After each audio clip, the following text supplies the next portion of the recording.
नमस्कार, मैं राकेश और आप मुझे सुन रहे हो टैक्स जंक्शन पर।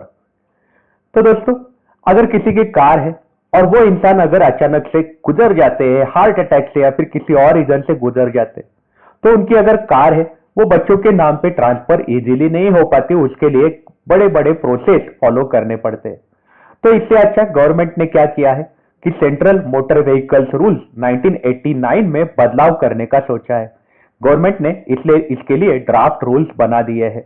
गवर्नमेंट ने ऐसा बोला है कि आपको इसमें अगर चेंजेस चाहिए तो आप गवर्नमेंट को 30 डेज के अंदर भेज सकते हो। उनके ईमेल आईडी पे आप बता सकते हो चेंजेस, डायरेक्टर morth@gov.in, या फिर आप एड्रेस पे ministry of road transport and highways, transport भवन, पार्लियामेंट स्ट्रीट, न्यू दिल्ली 110001, ये एड्रेस पे आप लेटर लिख के भेज सकते हो कि आपको क्या क्या चेंजेस या ड्राफ्ट रूल में आप उम्मीद कर रहे हैं। तो आइए जानते हैं कि नॉमिनेशन कैसे किया जा सकता है। तो सबसे पहले उन्होंने बोला है कि रूल 47 में चेंजेस होने वाले हैं। जब आप गाड़ी खरीदोगे, जब आप एप्लीकेशन करोगे गाड़ी का रजिस्ट्रेशन करने के लिए, तब आपको एक ऑप्शन दिया जाएगा जिसमें आपको नॉमिनी लिखते आएगा। नॉमिनी का प्रूफ ऑफ आइडेंटिटी देके आप नॉमिनेशन करवा सकते हो आपके गाड़ी का। मतलब आप अगर गुजर गए तो आपकी जो फैमिली मेंबर्स है वो गाड़ी पे अधिकार जमा सकते हैं। जो फैमिली मेंबर्स है उनको सिर्फ सिंपल प्रोसेस फॉलो करनी पड़ेगी, फिर इसमें ज्यादा दिक्कत नहीं आएगी। साथ ही साथ रूल 55 ट्रांसफर ऑफ ओनरशिप, यहाँ पे हम बोलते हैं कि सेकेंड हैंड व्हीकल आप खरीद रहे हो तब भी आपको ऑप्शन दिया जाएगा। फॉर्म में आप नॉमिनेशन भी लिख सकते हो, उसमें भी आपको ये मौका दिया जाएगा। तो जब भी आपको अगर नॉमिनेशन करना है तो आप अब कर सकते हो। आपको 30 दिन के अंदर बताना है गवर्नमेंट को कुछ चेंजेस है तो, नहीं तो गवर्नमेंट ये रूल को फाइनल करने वाले हैं। साथ ही साथ गवर्नमेंट ने ऐसा बोला है कि जहां पे आपने नॉमिनी जो है आपने ऑलरेडी स्पेसिफाई किया है और आपने गाड़ी जो है ट्रांसफर हो गई है नॉमिनी के नाम पे, तो नॉमिनी को क्या करना पड़ेगा। नॉमिनी को गवर्नमेंट का जो पोर्टल है वहां पे मान लो कि कोई आदमी है जिस जो गुजर गया है और उसका बेटा है, उसके गाड़ी के ऊपर हक है क्योंकि उसका नॉमिनेशन किया हुआ है, तो बेटे को क्या करना पड़ेगा, बेटे को डेथ सर्टिफिकेट अपलोड करना पड़ेगा गवर्नमेंट के पोर्टल पे और रजिस्टरिंग अथॉरिटी को बताना पड़ेगा कि मेरे पापा अब नहीं रहे, और उनको नया सर्टिफिकेट ले सकते हैं अकॉर्डिंगली अपने नाम पे, तो गाड़ी उनके नाम की हो जाएगी। ये पोर्टल रहेगा, इसमें आप आधार ऑथेंटिकेशन दे सकते हो। ये फेसलेस रहने वाला है, इसमें आपको जाने की जरूरत नहीं, घर बैठे आप कर सकते हो। साथ ही साथ अगर आपको ऐसा हो गया कि आपने किसी को नॉमिनेशन दे दिया है, मतलब मान लो कि पति है उसने अपने पत्नी को नॉमिनेशन रखा है गाड़ी के लिए, अगर पति गुजर जाते तो गाड़ी पत्नी की हो जाती है, लेकिन बाद में अचानक से मियाँ बीवी के बीच में डिवोर्स हो गया, या फिर कभी कभी क्या होता है दो भाई होते हैं, भाई ने दूसरे भाई के नाम पे दिया रहेगा लेकिन प्रॉपर्टी में अगर बंटवारा हो गया या फिर जो एसेट है वो ट्रांसफर हो गए, तो ऐसे केसेस में क्या होगा, डिवोर्स होने के बाद अगर नॉमिनेशन कैंसिल करना है तो भी आप कर सकते हो। उसमें भी आपको चेंजेस करना अलाउड किया जाएगा एसओपी के तहत। तो आप ये भी नॉमिनेशन में बदलाव जब चाहे आप कर सकते हो। कॉन्टिजेंसी केसेस की बात हो रही है, वहां पे आप बदलाव कर सकते हो। साथ ही साथ अगर आप पब्लिक ऑक्शन में अगर गाड़ी खरीद रहे हो तो भी आपको कोई चिंता की बात नहीं है, उसमें भी आपको प्रूफ ऑफ आइडेंटिटी नॉमिनी देने का अधिकार रहेगा। आप नॉमिनेशन का कर सकते हो किसी के नाम पे जिसको आपके मौत के बाद गाड़ी मिलने वाली है। तो ये एक बदलाव गवर्नमेंट लाना चाहती है, 30 दिन के अंदर आपको सजेशन देने हैं। इसके बाद गवर्नमेंट ने एक बदलाव लाने का सोचा है जो है विंटेज व्हीकल्स का।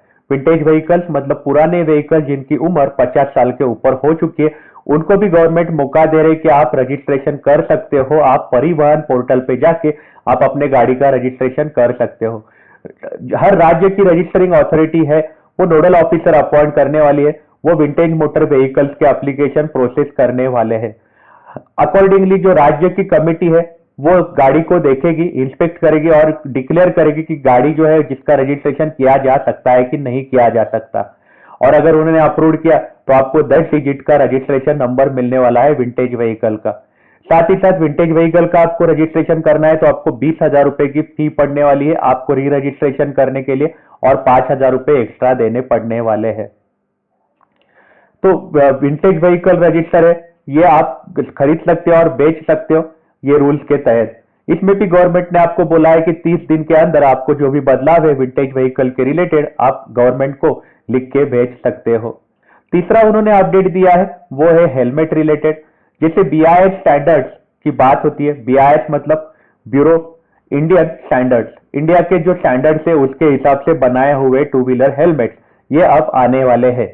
यहाँ पे गवर्नमेंट ने जानकारी दी है कि BIS सर्टिफिकेशन अब मैंडेटरी किया जाएगा और क्वालिटी कंट्रोल ऑर्डर गवर्नमेंट ने इशू कर दिया है। इसमें क्या होने वाला है कि जो हेलमेट रहने वाले हैं वो लाइटर साइज के रहने वाले और उनकी क्वालिटी जो है अच्छी रहने वाली है।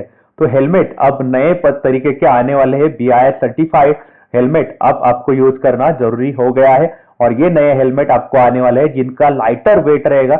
लाइटर हेलमेट्स रहेंगे क्योंकि इंडिया का जो क्लाइमेट है उसको एडजस्ट करने के हिसाब से उन्होंने कमेटी बनाई थी सुप्रीम कोर्ट ने और इन्होंने क्लाइमेट के हिसाब से हेलमेट अब सजेस्ट किया है। ये जो कमेटी थी इसमें अलग अलग एक्सपर्ट्स अवेलेबल थे जिसमें एम्स के डॉक्टर्स वगैरह थे और साथ ही साथ BIS के मेंबर्स भी थे। ये लोगों ने मिलकर फाइनल किया है कि हेलमेट अपने देश में कौन से तरीके के आने वाले हैं। तो इसमें भी अगर बताया देखा जाए तो अपने देश में टू व्हीलर जो है हर साल कितने मैन्युफैक्चर होते हैं तो 1.7 करोड़ मतलब लगभग 1.25 crore vehicles two wheeler vehicles अपने देश में मैन्युफैक्चर होते हैं बनते रहते हैं। तो हेलमेट में गहरे बड़े बदलाव आने की संभावना है। ये कोई ड्राफ्ट रूल्स नहीं है, ये फाइनल ऑर्डर है। हेलमेट में बदलाव आने वाले हैं। BIS स्टैंडर्ड्स के हिसाब से हेलमेट आपको नए तरीके के मिलने वाले हैं। तो इसमें 3 अलग अलग अपडेट है। सबसे पहले आपको नॉमिनेशन मिल सकता है, दूसरा विंटेज व्हीकल्स और तीसरा हेलमेट। तो आपकी इस बारे में क्या राय है आप हमें कमेंट सेक्शन में जरूर बताइएगा। आप अपना ख्याल रखिएगा। अगर आप काम के लिए बाहर निकल रहे हो तो आप अपने आप को सैनिटाइज जरूर करिएगा। Take care, have a nice day.